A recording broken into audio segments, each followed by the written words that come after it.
time is it? It's Father time. The King of Truth. I said I have some history that I'm going to be laying on you. Things that you never learned in school. Possibly you heard of this gentleman here. Maybe you haven't.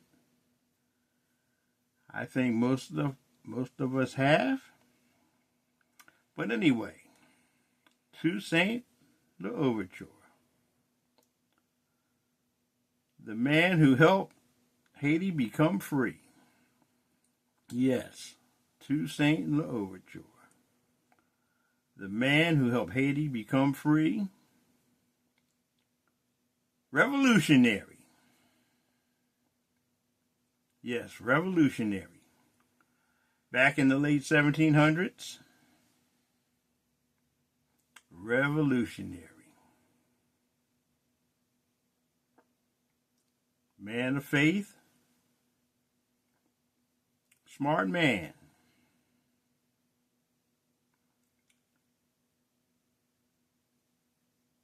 Then he was hoodwinked and bamboozled as things go along.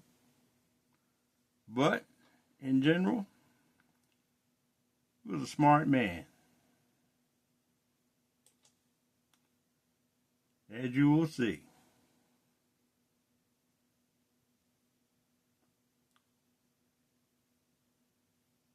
Toussaint L'Overture. Believed that his father was Gaugenu, the younger son of the king of Alada, a kingdom in West Africa. However, Toussaint's family was tragically sold into slavery and transported to the Caribbean. Despite the hardships of enslavement, Toussaint was fortunate to have enlightened masters who permitted him to acquire literacy skills. He immersed himself in reading the classics and the works of Enlightenment political philosophers, profoundly shaping his beliefs and ideals.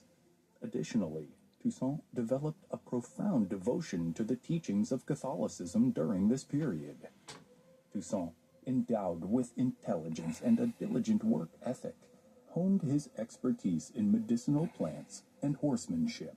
His remarkable abilities garnered recognition from his masters, propelling him swiftly to the position of chief steward on the plantation. Legend has it that Toussaint was granted his freedom in 1776, coinciding with the United States' Declaration of Independence from Great Britain. Despite gaining his freedom, Toussaint opted to remain in service to his former owner.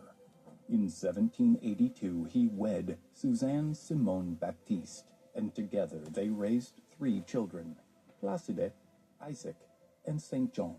On August 22, 1791, a seismic event unfolded in the French colony of Saint-Domingue, located on the western half of Hispaniola, triggered by the spirit of the French Revolution and fueled by centuries of oppression. Enslaved individuals. All this is history that they don't teach us about. Indiscriminately targeting their oppressors. Initially, Francois Toussaint found himself undecided. Approaching the age of 50, he was married with a family, tending to a small plot of land and overseeing a plantation for his former master. However, as the rebellion gained momentum and encroached upon Toussaint's vicinity, his stance shifted. His decision to join the uprising was not solely motivated by the defense of his own lifestyle. Toussaint's convictions were deeply rooted in his Catholic faith, which opposed slavery as well as the principles espoused by Enlightenment philosophers such as John Locke and Jean-Jacques Rousseau, who championed the inherent quality of all humankind. Toussaint's first priority was ensuring the safety of his wife and family, whom he relocated to the Spanish-controlled eastern half of the island to shield them from the turmoil of the rebellion. Subsequently, he arranged for his former master's family to depart for the United States aboard a ship, joining forces with Georges Biassou's rebels, who had formed an alliance with the Spanish against France. Toussaint embarked on a new chapter of resistance. drawing upon his knowledge of African and Creole herbal medicinal practices acquired during his enslavement. Creole, African, and medicinal. The roles of both healer and soldier, A lot of providing history. medical aid to the troops while actively engaging in combat. His capabilities did not go unnoticed, and he swiftly rose to command a contingent of 600 black former slaves. Under his leadership, this force grew into a formidable army of 4,000 well-organized soldiers. Among his ranks, Jean-Jacques Dessalines, a fellow escaped slave, emerged as a trusted confidant and proficient lieutenant. It was during this transformative period that Toussaint adopted the surname L'Overture, derived from the French term meaning opening or paving the way. Paving the way, Amidst the overture. the tumult of a rebellion engulfing the Caribbean islands, European powers engaged in strategic maneuvers to secure their interests. The British government, apprehensive of the slave uprising spilling over into their neighborhood colony of Jamaica, seized the opportunity to disrupt French dominance in the region. Dispatching troops to quell the revolt, they aimed to weaken their French rivals. Sensing the imminent threat of defeat, the French National Convention took decisive action to maintain their colonial authority and garner the allegiance of the black populace. In a significant move, France extended freedom and citizenship to all blacks within the empire in 1794. However, despite this concession, British forces remained resolute in their mission to destabilize France's We kicked their fragile butts. grip on Saint-Domingue. After France's groundbreaking decision to emancipate the slaves, Toussaint shifted his allegiance and allied himself with the French forces against Spain. His initial Actually, that was a objective mistake. to launch an assault on the Spanish-held territory of Santo Domingo on the eastern side of the island. This marked a pivotal moment as Toussaint found himself in conflict with his former black comrades, who remained loyal to Spain.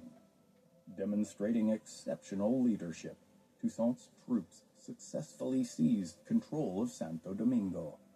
The signing of the Treaty of Basel in July of 1795 marked the cessation of hostilities between France and Spain, leading to the withdrawal of Spanish forces from Hispaniola. Toussaint adeptly contained the remaining British troops, neutralizing their impact and prompting their eventual retreat from the island. By 1796, Toussaint had ascended to become the paramount political and military figure in the colonies. Revered by the freed slaves whose liberation he championed, he also commanded respect from the numerous French authorities who retained technical control over Saint-Domingue. With a temporary cessation of hostilities that the European powers achieved, Toussaint redirected his focus towards addressing the simmering domestic unrest plaguing the island. Prior to 1791, the mulatto population, who were not enslaved, had themselves owned slaves and sought to reclaim their former property. In 1799, Toussaint, aided by Dessalines, successfully quelled the mulatto army after a year-long struggle, marred by allegations of atrocities committed by Dessalines' forces.